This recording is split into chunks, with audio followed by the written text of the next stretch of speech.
पंच परमेष्ठी भगवान की जय। आचार्य कुंद महाराज का महान ग्रंथराज समय सार ज्ञानशाला में हम और आप सब इन दिनों उसको पढ़ रहे हैं। पहले जीवाधिकार हो गया, अजीवाधिकार शुरू है।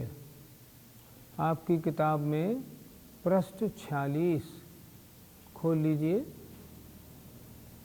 पिछली बार क्या हुआ था, पाठशाला में अजीवाधिकार की 3 गाथाएं हुई थी। उन गाथाओं में हमने क्या पढ़ा, थोड़ा ध्यान करें। हमने ये पढ़ा, लोगों की अलग अलग धारणाएं हैं, अलग अलग दर्शन हैं, अलग अलग मत हैं। वे लोग आत्मा को किस प्रकार मानते हैं, आप देखें गाथा नंबर 44। अपाण मयानंता, आत्मा को नहीं जानने वाले, मूढ़ा अज्ञानी, परपवादिणों केई, पर पदार्थ को आत्मा कहने वाले कुछ लोग। जीव किसे मानते हैं, अध्यवसानम, अध्यवसान को। अध्यवसान माने जीव के राग द्वेष आदि परिणाम, कोई तो उनको ही जीव मानते। कम्मम चतहा परुबिंती, और कोई कर्म को जीव मानते हैं। और कैसी मान्यता रखते हैं, अवरे, और कुछ ऐसे हैं अवरे अध्यवसाने। अध्यवसान में मतलब राग द्वेष आदि परिणामों में जो तीव्रता और मंदता रूप भाव है उसको जीव मानते हैं। और कई कैसे हैं जो नो कर्म माने शरीर को जीव मानते हैं। अच्छी तरह समझें। एक बार फिर बताता हूँ, आप खोलें गाथा नंबर 44 पृष्ठ 46। अजीवाधिकार पहले शुरू हो गया था। इसमें क्या बताया था, अपने संसार में तरह तरह के मत हैं, उन सब की मान्यताएं अलग अलग हैं, पर अन्य द्रव्य को आत्मा कहने वाले सब हैं। जैन धर्म ऐसा है जो आत्मा को आत्मा और पर को परद्रव्य कहता है। तो धारणाएं कैसी कैसी हैं बता रहे हैं, शुरू से देखें। अपाण मयानंता, आत्मा को नहीं जानने वाले, मूढ़ा अज्ञानी लोग, पर अपवादिणों के ही, कोई पर माने अन्य पदार्थों को आत्मा कहने वाले।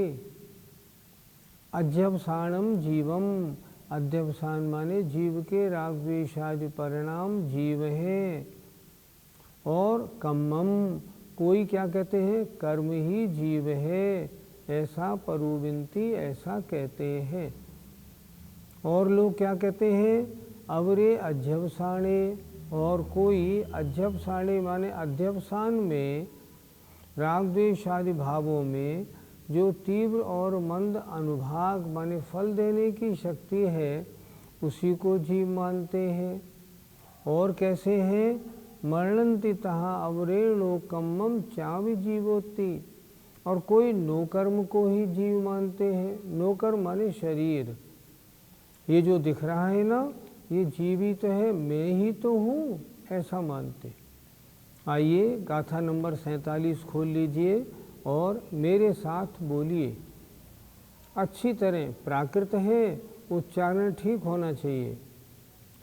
जीवो कम्मम उहयम, जीवो कम्मम उहयम, दोणि विखलु के विजीव मेच्छन्ति, दोणि विखलु के विजीव मेच्छन्ति, अवरे संजोगेण दो, अवरे संजोगेण दो, कम्माणं जीव मेच्छन्ति, कम्माणं जीव मेच्छन्ति।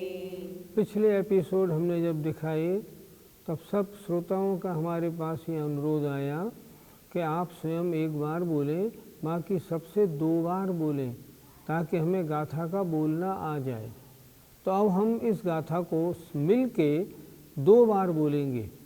आपसे भी रिक्वेस्ट हमारा, आप सब हमारे साथ बोलिए ताकि ये प्राकृत की गाथा आपके जबान पे आ जाए। हमारे साथ बोलिए। जीवो कम्मं मुह्यं दोर्निवि खलु केवि जीवमिच्छन्ति अवरे संयोगेन दो कम्माणं जीवमिच्छन्ति। फिर बोलिए। जीवो कम्मं मुह्यं दोर्निवि खलु केवि जीवमिच्छन्ति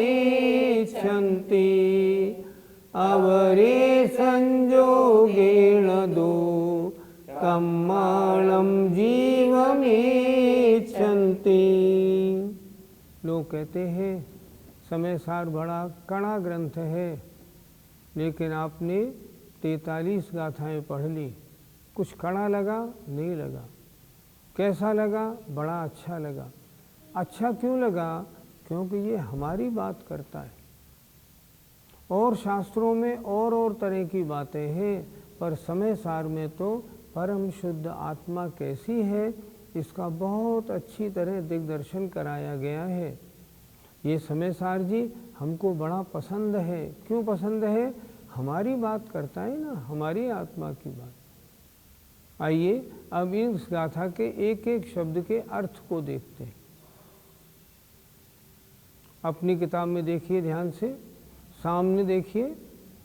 जीवो जीव, कम्मम और कर्म, उभयम इन दोनों को, उभय रूप माने दोनों को, दोनों भी, उभय माने दोनों को मिले हुए, दोनों भी माने दोनों ही को, खलु माने निश्चय से, केवि जीव मिच्छन्ति कोई जीव कहते हैं। जीव कैसे बना? जीव और कर्म मिक्स कर दिए तो जीव बन गया, कोई ऐसे मानते। फिर देखें, जीवो कम्मम उभयम, जीव और कर्म इन दोनों को, दोनों भी दोनों को ही, के भी खलु माने वास्तव में, जीवम इच्छन्ति जीव मानते हैं। अच्छा, और कुछ लोगों की धारणा कैसी है? अवरे माने अन्य जन, संयोगेण दु संयोग से, कम्माणम कर्मों को, जीव मिच्छन्ति जीव मानते हैं। अर्थात क्या हुआ?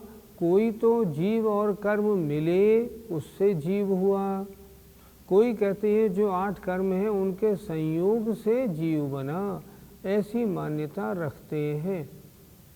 अच्छी तरह देखिए, हमने एक एक शब्द पढ़ाया है, गौर से देखें। जीवो कम्मम उभयम, जीव और कर्म, उभयम माने उभय रूप माने ये इन दोनों का जो मिला हुआ है, दोनों माने दोनों ही, खलु माने निश्चय से, इनको के भी माने कोई जीव मानते हैं। कुछ लोगों की धारणा है जीव और कर्म के मिलने से जीव की उत्पत्ति होती है। और अवरे और अन्य लोग कैसे हैं? संयोगेण दु, जीव और कर्म के संयोग से 8 कर्म और जीव मिलकर जीव बनाते हैं। कम्माणम जीव मिच्छन्ति, जीव कैसे है? 8 कर्म होते हैं और जीव होता है, ये दोनों मिलने से जीव की उत्पत्ति होती है, ऐसा मानते हैं। एक एक शब्द साफ देखें बिल्कुल। जीवो कम्मम उभयम, जीव और कर्म इन दोनों को, दोनों माने दोनों को ही, के भी कोई निश्चय से जीव मानते हैं। अवरे और अन्य जन संयोगेण दु संयोग से, अर्थात 8 कर्म और जीव मिले, इससे क्या हुआ? जीव बना। संयोगेण दु संयोग से, कर्माणम कर्मों के संयोग से, जीव मिच्छन्ति जीव को मानते हैं। ये जीव कैसे हैं? ये अज्ञानी हैं, इनको जीव का स्वरूप मालूम नहीं है।